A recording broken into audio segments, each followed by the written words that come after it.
Your money is being devalued.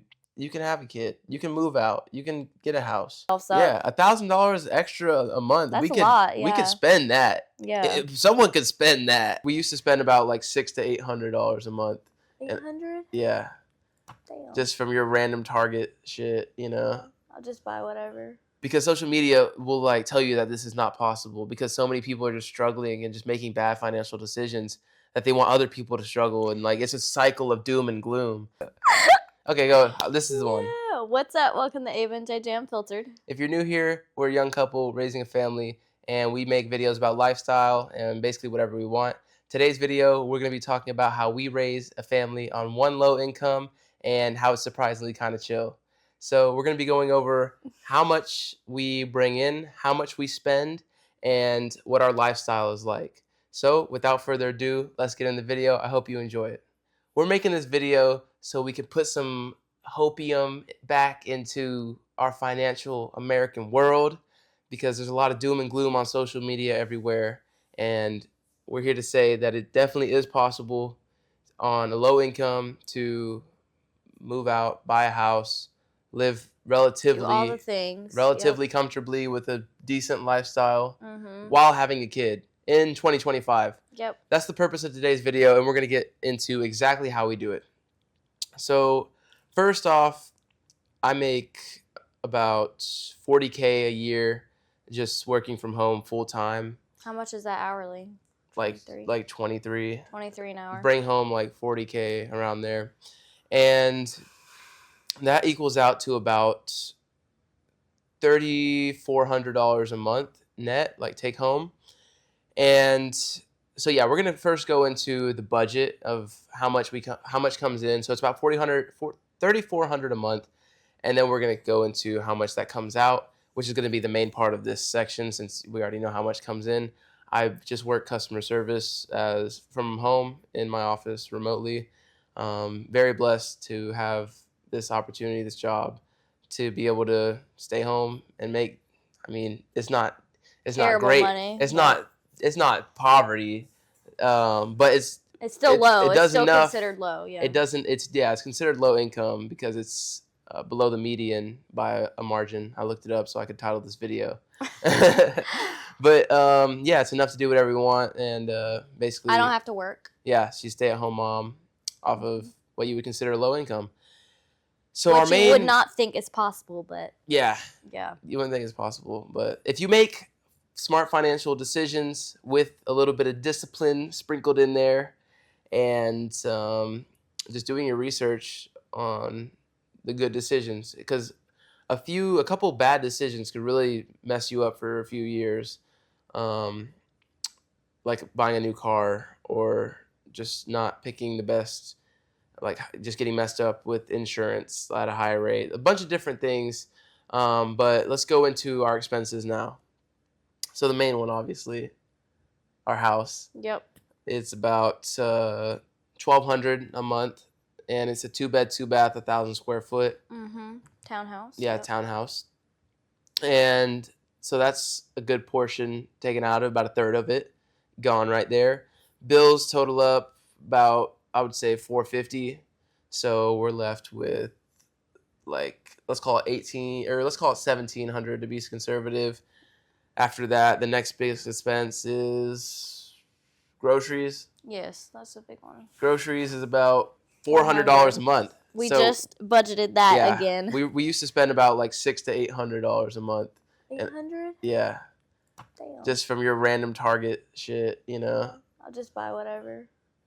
Yeah, but so that's about 400. So what were we at? Like 1,700. So that's about 20. It's about 22 to 23, just right there. So we're getting up there already.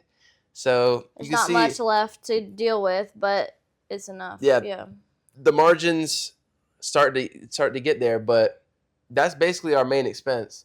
We don't have a car payment or a phone payment, so we're very blessed. Fortunate in that way, because your mom pays for your car payment, brand new car, and I got passed down a used car. It's falling apart, but it drives, so nothing to complain about there. And I don't even need it because I work from home. We don't even leave the house. Yeah. So there are definitely a lot of fortunate things that have lined up for us.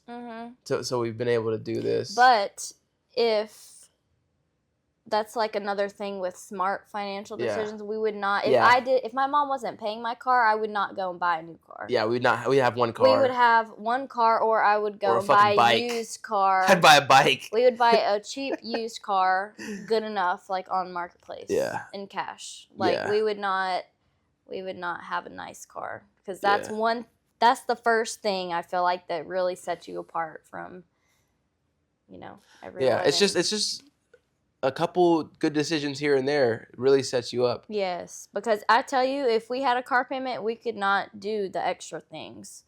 Like, you know how expensive it is, especially like for my newer We'd have nothing car? left over if we had a car payment.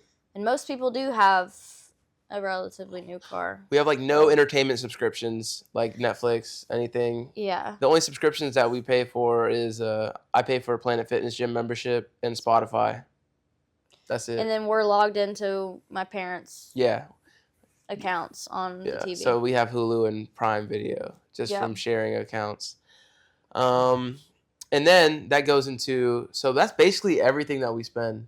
And I pay $100 a month for insurance, but I don't know how long I'll be doing that because I don't even use my car. Yeah, and we need to talk about how much car we insurance. have budgeted, like for our extra stuff. So here's where the lifestyle kind of comes in. So we're at, like, let's call it 25.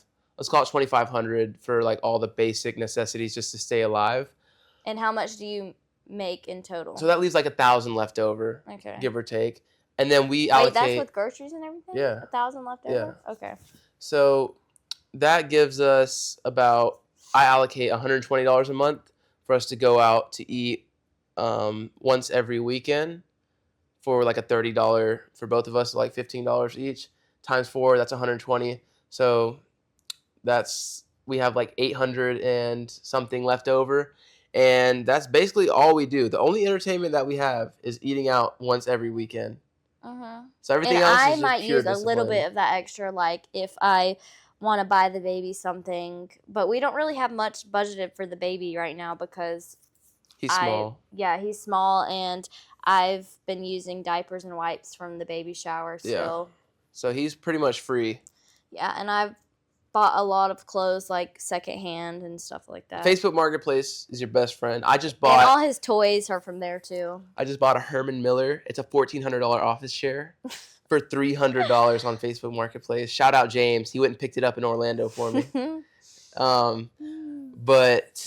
yeah, Facebook Marketplace is your best friend. If you have anything around the house, you can also turn that into income. We sold a bunch of his baby stuff. He doesn't use anymore. So we got a good amount of cash. And it's the stuff that I got off Marketplace, too. Yeah, and it's just, it's awesome. Yeah. But here we'll get into the fun stuff. Now, this is where I get jolted up. So you've been jolted up the whole time. Yeah, money. He loves money. Yeah, because it's a tool. Okay, I'm not going to get into this. I got to stop myself. But this is where we're getting the fun stuff. So with this little $800 we have left over, we put about 560 something into a Roth IRA.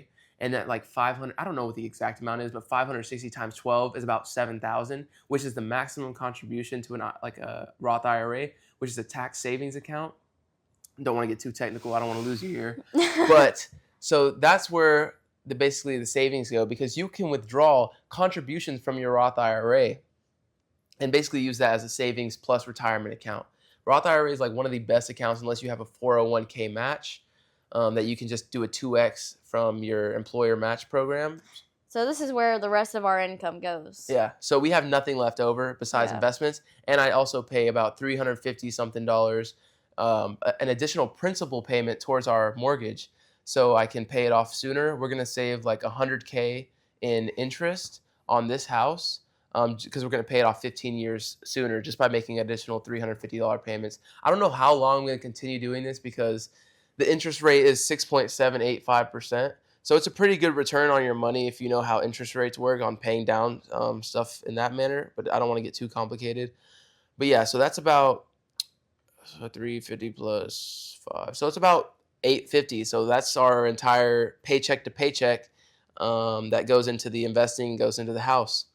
That's how we pretty much spend and make money. So that's all where all the money Yeah, it's goes. really not bad. Like I was like a super like crazy shopper. Like I would want to do something like all the time or like just buy whatever all the time.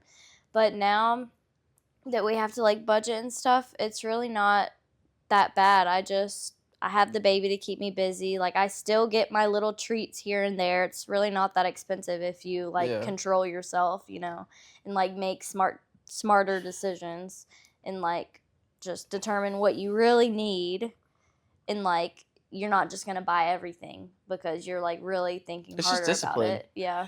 How I think about it is I work for X amount, like $23 an hour. And if I'm not gonna buy this thing for however many hours that it comes, I'm not gonna buy it. It's not worth me sitting at my chair for an hour just to buy this $23 thing. That's how I see it. But experiences is something that I won't cheap out on, because experiences is just Or everything. his chair. Oh yeah, my chair, that's an investment in my back. But groceries is where you can really cut back. If you need to cut back some, if you just impulsively buy everything, don't go to the grocery store. Get Walmart Plus. Oh yeah, we play for that too. Oh yeah, we pay $100 a year for Walmart Plus. But if you divide that out by how many months there are and how many weeks there are, we get our groceries delivered every week. So it comes out about $2 every delivery. So it's free. Like don't like value your time so little to go to the grocery store if you don't have to, where you'll enable yourself to overspend. It's Yes. literally the craziest way we have cut That's back. that's why our grocery bill was like literally we couldn't do anything else pretty much because there was so I would much see some spent on groceries. kombucha. I would see some kombucha, and I would see anything. Like we would just buy shit. I would see some damn what would I even see? Baby stuff. Like he doesn't need any of that. It's just like I love buying stuff. Like I don't know. And that shit adds up. Yeah, it does.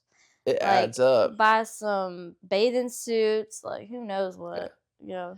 So, but the main reason why we were able to buy a house and do all this stuff, I talked about it a little bit last video on our story, or 2 videos ago. The first video we posted is we had about 20K plus saved up, and a lot of that got eaten up by the house purchase, because we were just living at her mom's house. I was just working at the same job. And he only had that much money because he saved for 1 year. Yeah, I didn't spend a dime. Yeah, hardly. Like nothing. Yeah. Besides when we would go. Sometimes we want to cook a fancy dinner like octopus or some some weird shit like tuna. Yeah. Some random dates and just cooking. But yeah, if you can like take advantage of all the opportunities that you have, like I know a lot of people don't have like families they can live with and like hunker down and just save, due to various reasons. But if you do have that available and you don't own a house or you don't have a mortgage and you're just wanting to move out to rent, I would really think about just like trying to build, or renting versus owning is a different video in itself. I'm not going to touch into that much, but it's definitely more pros in my opinion to trying to own and buy a house, even though it can seem very overwhelming and daunting, yeah. like you don't know where to start. But just research it. You can get it done if you're really determined. All the money and finance stuff really just comes down to how bad you want the life. And the reason why we're so disciplined is because we have the long-term goals of what really matters, instead of like this short-term. And I value staying home with my child rather than sending him to daycare and then me just working to pay for the daycare. Like I would rather just stay home, so we budget for that. Yeah, I mean that's like the number one thing. It's all about the values, and like it's like such a blessing that you can stay home and just like take care of her. I would never believe that I would be able to stay home off one income, and we own a house. Like maybe sure if we were still living at my parents' house, I definitely would be able to. But the fact that we're moved out, it just doesn't seem real still. Yeah. It's like, how are these people like, I don't know, like they just, it's because of the car payments and all that. It's because of the car payment. I mean, we're definitely very lucky. Yeah. But there's ways to cut back if you really, really wanted to. We are very fortunate, but if we weren't, we'd still make it work. Yes. At the end of the day. Yes. Exactly. I think that's a fair assessment. Let's see. Let's see the notes. What else do we got on here? Where we cut back, what we still spend on daily life, how we have fun. We just go on dates every weekend. Mhm. We get out of the With the house every baby weekend and with the stuff. baby and do Yeah. shit. Normally just go to the beach or something like that, and we just go out to eat after. Yeah. It's all about being content with what you have, being grateful for what you have, and not needing Mhm. more, not needing to keep up with what society is pushing on social media. Social media is the cause of so many bad decisions and bad things and bad mental health. Because social media will like tell you that this is not possible because so many people are just struggling and just making bad financial decisions that they want other people to struggle, and like it's a cycle of doom and gloom, especially when it comes to money. It's like actually It's just atrocious. everyone's making these financial decisions, so they think that's what they're supposed to do, but, Yeah, like, if they just give up, it's really, like please don't give up. yeah. Like it's not what it seems like on social media. It is hard, like going to like working full time. I mean, it's hard to call it hard when I work from home, but it's like your time is like you're still working, like it's like you're locked up. And that's another thing, is like trying to increase your income will be much better of a path than trying to decrease your expenses. But while you are down, it's like stay down until you're up. Like until you can increase your income, don't increase your expenses Like, yeah, exponentially. sure, we would have $1,000 left over. Sure, we could kinda up our Oh dude, lifestyle and, like, live lavishly a little bit, yeah. but, like, we're just trying to, we set ourselves up. Yeah, $1,000 extra a month. That's a lot, We could yeah. spend that. Yeah. If someone could spend that, Yeah. a normal person does spend everything they have left over. Exactly, and you shouldn't. And it's so like if you could get into this money as a game mindset and kind of like see, I just love opening my accounts and seeing it grow. It's because time in the markets beats timing the markets. Okay, you got to stop me with this investing talk. Um, yeah, but once you can get a hold of your finances, I believe personally that this will be like the number one most efficient and leverage like, how do I say this? The most needle moving task that you could possibly do to stress less, because I feel like a lot of people's spending habits are the main cause of their stress, anxiety, like Mhm. money problems are like so apparent like And everywhere it's you like look. you would think we would be having money problems, but it's like I feel like we're just so at ease and like stress free about Yeah. everything. And it's like a thing is too, you have to have the mindset of like always having a way to figure it out. Like Mhm. if I lost my job tomorrow, I'm not worried. Like I could like it would get done. Like the bills would get paid. Mhm. You just have to have that mindset. No matter what it like get what needs to be done, whatever it takes. Life is all about mindset to me. It's about like you fuck everything else. If you have your money right, just to a very basic level, like you don't even have to be, I mean, you kind of do have to be investing. If for the normal person, unless you're going to start a business, you have to be They can investing it. still save though. Like Saving it, saving is good for the average person no, though. saving is not good for the average person. Better than spending it. Inflation's going to eat the savings. Your money is being devalued. I don't know as much about money as he does. He manages it. Your money is being devalued. Okay, I think this is a good place to end the video. Your money is being devalued. It is being devalued. The government is printing money, and they're literally sweeping you off your feet all the money that you have on your account if you're not putting in high interest savings Go look up a account. video how to invest. Go look up JJ Lee on YouTube if you want financial content to get your finances Do you even straight. have videos about Yeah, that? I do. Oh, okay. I have credit cards that have high interest rate, why you should get a job, all that stuff. Oh, cool. That's Yeah. what I talk about on my main channel. But yeah, it's actually kind of chill. If you can get a hold of your finances, you can have a kid. You can move out. You can get a house. Yeah, he's not as expensive as you would think. Like, you just have to be smart about it and you'll be all right. Yeah. You And can still enjoy your life. I'm not miserable. I stay home with him. I can still go and do my few little things that bring me happiness, whatever. yeah, Like, and we're still good with our money, like we yeah. still are fine. It's not about how much you make, it's about how you manage it. Yeah, exactly. That's right. Yeah, I think that's about it for this video. If I had to do one key takeaway, it would be that it is possible. You Mhm. can get your finances in order literally, like today, if you really just sat down, track what's coming out, because most people don't even know where their money's going. It's crazy. Get an emergency fund set up. So about 3 months of living expenses if you have um, like a high yield savings account, so your money can grow for free, just based off of like a 4% interest rate.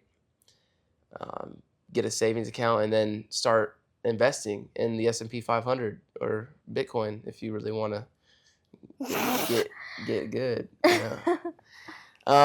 Yeah, that's about it. I think that's it. You got anything to say? I don't know. If you want to stay home, you probably can. Yeah, You you just probably gotta can. adjust. You probably You can. just gotta need less. Yeah.